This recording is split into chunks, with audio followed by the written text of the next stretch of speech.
All right, good afternoon, everyone. Thanks very much for your patience today. Just a few things at the top, and we'll get right to your questions. First, as you are aware, Israel confirmed today the death of the leader of the Hamas terrorist group, Yahya Sinwar. We'd refer you to the Israelis to discuss the details, but this is clearly a significant development and a major counterterrorism achievement. As you saw from our readout earlier today, Secretary Austin spoke earlier today with Israeli Minister of Defense Gallant to discuss the reports on the killing of Sinwar and to get an update. I would highlight that when the call occurred, the IDF was still working to confirm Sinwar's death. During the call, Secretary Austin also reaffirmed U.S. support for Israel's right to defend itself and reiterated that the deployment of the Terminal High Altitude Area Defense Battery represents the United States' unwavering, enduring, and ironclad commitment to Israel's security. The Secretary also expressed strong support for the immediate release of all remaining hostages and a ceasefire in Gaza. We'll have much more to say from the Department on the death of Sinwar very soon, and we'll keep you updated. Separately, as we announced last evening, U.S. military forces, including U.S. Air Force B-2 bombers, conducted precision strikes against 5 hardened underground weapons storage locations in Houthi-controlled areas of Yemen. U.S. forces targeted several of the Houthis' underground facilities, housing various weapons components of the types the Houthis have used to target civilian and military vessels throughout the region. U.S. Central Command is still conducting a post-strike assessment, so I don't have any details to provide on that front, other than to say that we struck exactly what we intended to hit. We'll provide updates as appropriate. As Secretary Austin highlighted in his statement last night, the employment of the B-2 bomber was a unique demonstration of the United States' ability to target facilities that our adversaries seek to keep out of reach, no matter how deeply buried underground, hardened, or fortified. And it demonstrates U.S. global strike capabilities to take action against these targets when necessary, anytime, anywhere. It also sends a clear message to the Houthis that there will continue to be consequences for their illegal and reckless attacks, which put innocent civilian lives and U.S. and partner forces' lives at risk. Shifting gears, Secretary Austin arrived yesterday in Brussels and today participated in a de-ISIS ministerial, the first session of the NATO Defense Ministerial, and a productive meeting of the NATO-Ukraine Council. In his opening remarks at the de-ISIS ministerial, Secretary Austin highlighted the work over the last decade of the global coalition to defeat ISIS. And I quote, "For 10 years, this coalition has tackled the scourge of ISIS. Our success stems from our resolve, our commitment to working together, and our willingness to adapt. These core elements will remain at the heart of the next phase of our mission," end quote. Tomorrow, Secretary Austin will participate in the second session of the NATO Defense Ministerial and engage with his NATO counterparts to discuss strengthening the collective security of the alliance and international support to Ukraine's defense. We'll continue to provide readouts and updates on the Secretary's engagements throughout his travels. And finally, the Department of Defense continues to be fully engaged with FEMA and the whole of government relief efforts related to Hurricanes Helene and Milton, and will continue to work with our federal, state, and local partners to ensure we're supporting and coordinating response efforts in support of our fellow Americans. As of earlier today, the National Guard had more than 4,200 guardsmen, nearly 600 high water vehicles, helicopters, and more than a dozen watercraft from 7 states mobilized for the response and recovery mission following Hurricane Milton. The U.S. Army Corps of Engineers has approximately 450 people supporting with temporary roof support, infrastructure assessment, debris control, flood response, and more. Meanwhile, the department's support for the U.S. government's combined response for Hurricane Helene continues as well. The National Guard has roughly 2,500 guardsmen, 65 high water vehicles, and 11 helicopters from 13 states mobilized. Approximately 1,400 active duty soldiers are mobilized as well, working with federal, state, and local partners on coordinated response efforts. Active duty forces have been engaged in road clearing, commodity distribution, and access to isolated personnel. The U.S. Army Corps of Engineers has more than 500 personnel engaged in 33 missions across the region, supporting debris control, temporary power, infrastructure assessment, flood control, and safe waterways assessments. Secretary Austin continues to receive updates on these response efforts, and the department continues to be engaged with interagency partners in support of FEMA, the White House, state, and local governments. The Secretary and his team are also focused on DoD personnel and their families who may be impacted by the hurricanes. With that, I'd be glad to take your questions. We'll start with Associated Press. Tara. Thanks, General Ryder. Does Secretary Austin have plans to talk with Minister Gallant again later today now that the death has been confirmed? And does the building assess that this death creates a greater opportunity for a ceasefire? Will you see Secretary Austin press that further with his counterpart? So I don't have a call to announce now. As I'm sure you can imagine, I'm sure Secretary Austin will speak with Minister Gallant at the earliest opportunity. And again, we'll read that out when it happens. In terms of the opportunities that this presents, I would highlight the President's statement where he highlighted the fact that there is now an opportunity for a day after in Gaza without Hamas in power. And so it does present an opportunity here for a ceasefire. It presents an opportunity for the release of all the remaining hostages, and of course we'll continue to work toward that end. Okay, and then secondly, on the B-2 use last night, is there another aircraft that could have carried the munitions that the B-2 delivered? And if so, why use the B-2 instead of something that was closer to the region? Yeah, so a couple things on that. First of all, in the U.S. military, we have, as you know, we have a wide range of aviation capability that can carry a wide assortment of munitions. The B-2 in particular, though, has a large payload, the ability to operate around the world. As I highlighted in the topper, we can strike anywhere, anytime. And in this particular strike, using its unique capability and ability to carry a large payload to deliver munitions that could penetrate and strike these deep underground facilities that were storing components that the Houthis have been using. Again, it also sends a very clear message that we can strike targets of this nature anytime, anywhere from around the world. Thank you. Jennifer. General Ryder, when was the last time the U.S. had a read on where Sinwar was, and do you still have troops helping with intel sharing on the ground in Israel? Yeah, so I, as I'm sure you can appreciate, not going to be able to discuss specific intelligence as you highlight and as the President's statement highlighted. We have had special operations forces and intelligence personnel supporting Israel's hostage recovery efforts, advising on their hostage recovery efforts since shortly after October 7. And so in that regard, by providing them this information, the Israelis have been able to go after and look for hostages, as well as find those who have been holding them hostage, to include Sinwar. And in terms of the B-2 strike, had you struck these targets before with other aircraft and munitions and had to go back and use the B-2, or is this a repeat strike? To my knowledge, this was not a repeat strike. Again, this was to go after very specific capabilities that the Houthis were storing deep underground. Was it a response to the 23 missiles that were fired on September 27th at the U.S. destroyers? This was a response to the continued illegal and reckless action that we see by the Houthis. As you know, this is not the first time that we've struck, but certainly these were unique targets in the sense that they were deep underground targets. Oren. One question on Israel, one on the B-2s. Did the Special Operations Cell provide any information or intelligence that was used as part of the operations around the killing of Yahya Sinwar? So my understanding, Oren, is that the short answer is no. This was an Israeli operation. U.S. forces were not directly involved. Again, as we've highlighted, we've had a small number of special operations forces that have been advising the Israelis on hostage recovery efforts. And again, as the President's statement highlighted, that included working side by side with their Israeli counterparts to help locate and track Sinwar and other Hamas leaders hiding in Gaza who've been holding people, to include Americans, hostage since October 7 last year. Can you say whether information or intelligence generated by the Special Operations Cell there went into previous killings of Hamas leaders like Mohammed Deif or Issa or others?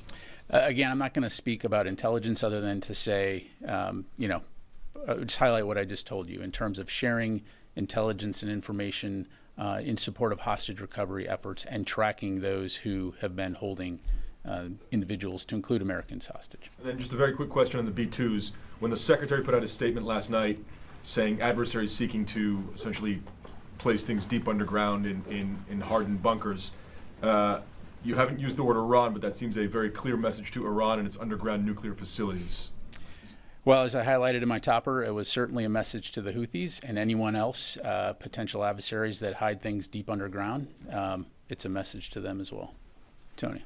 One of the unique capabilities is that the B-2 can carry the massive ordnance penetrator, the 30,000-pound bomb that can go deep, deep, deep. Was that used in the first time here?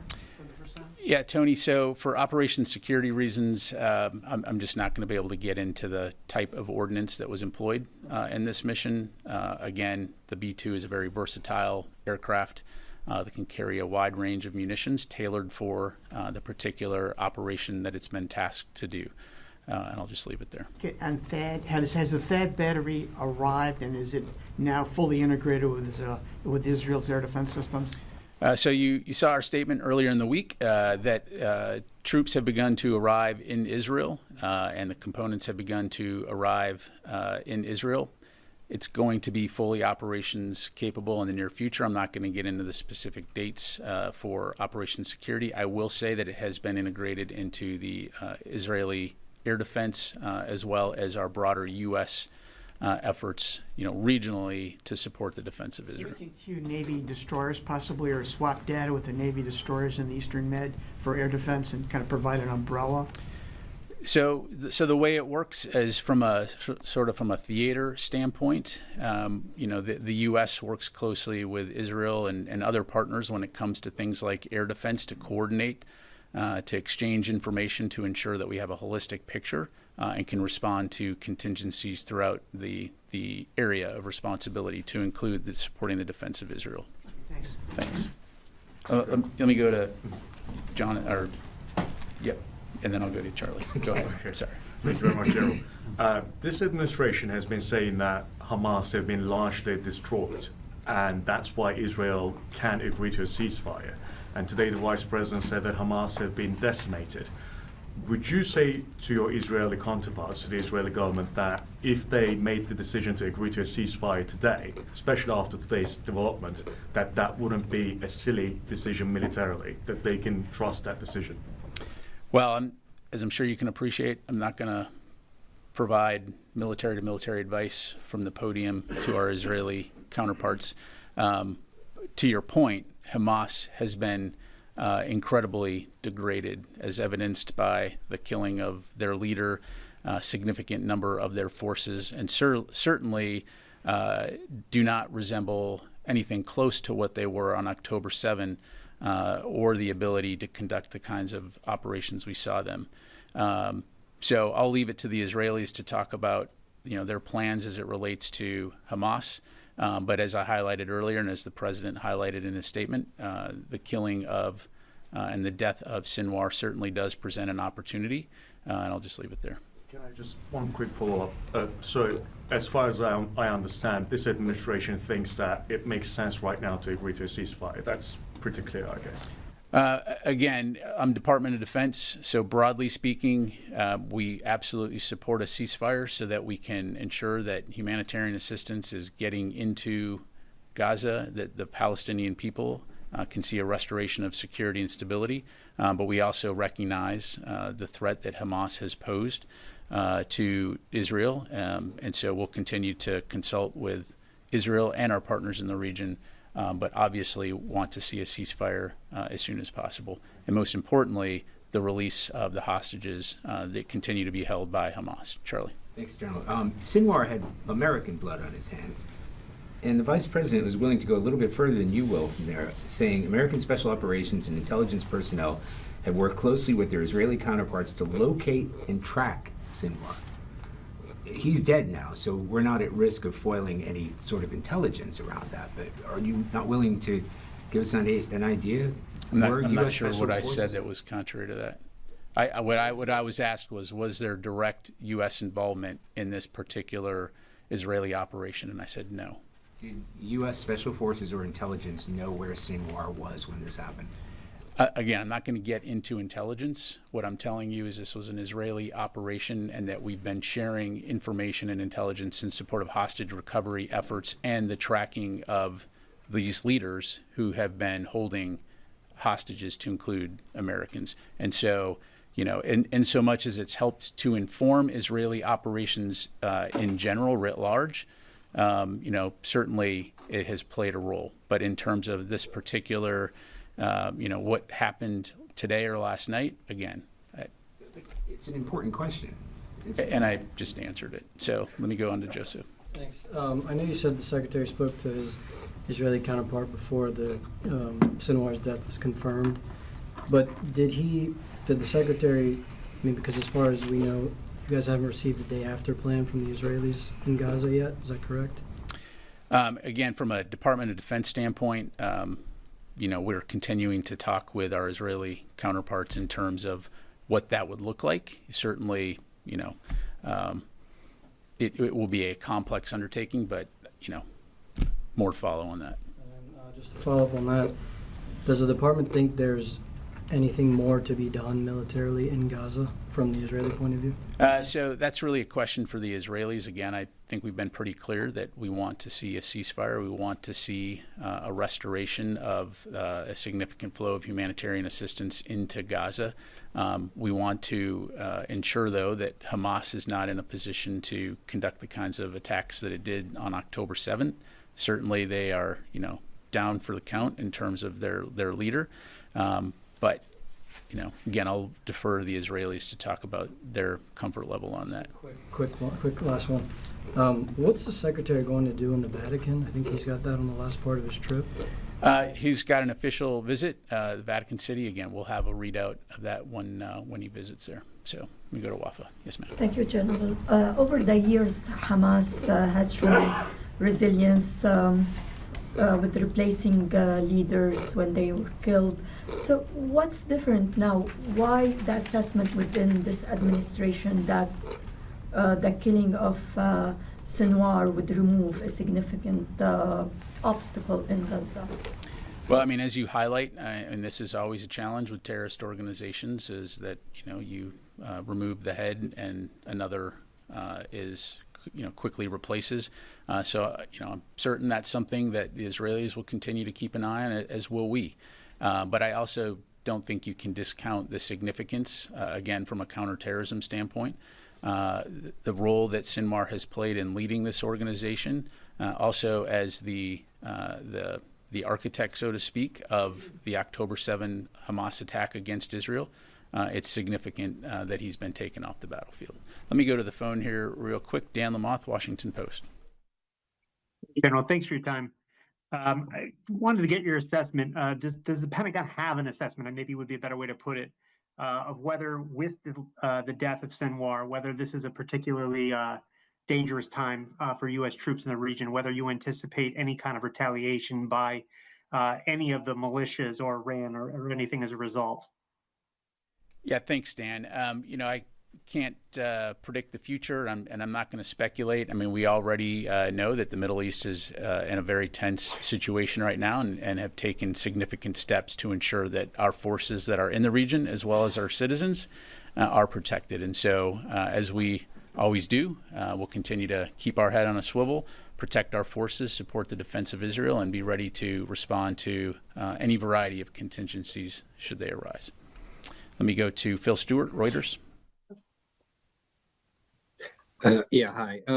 So sorry to go over this again, but I'm a little confused. I thought Sinwar was a particularly vexing target for intelligence, for the intelligence community. And the comments today suggest that you did have a fix on him at some point, and that you may have contributed to the intelligence picture that that led to this operation without U.S. support. So could you just explain, did U.S. intelligence then, are you suggesting that U.S. intelligence had a fix on Sinwar? What I'm suggesting, Phil, is that, just to be crystal clear, this was an Israeli operation. There was no U.S. forces directly involved. The United States has helped contribute information and intelligence as it relates to hostage recovery and the tracking and locating of Hamas leaders who have been responsible for holding hostages. And so certainly that contributes in general to the picture. But again, this was an Israeli operation, and I would refer you to them to talk about the details of how the operation went down. Thank you. Let me go to Howard Altman. Hey, thanks. Really appreciate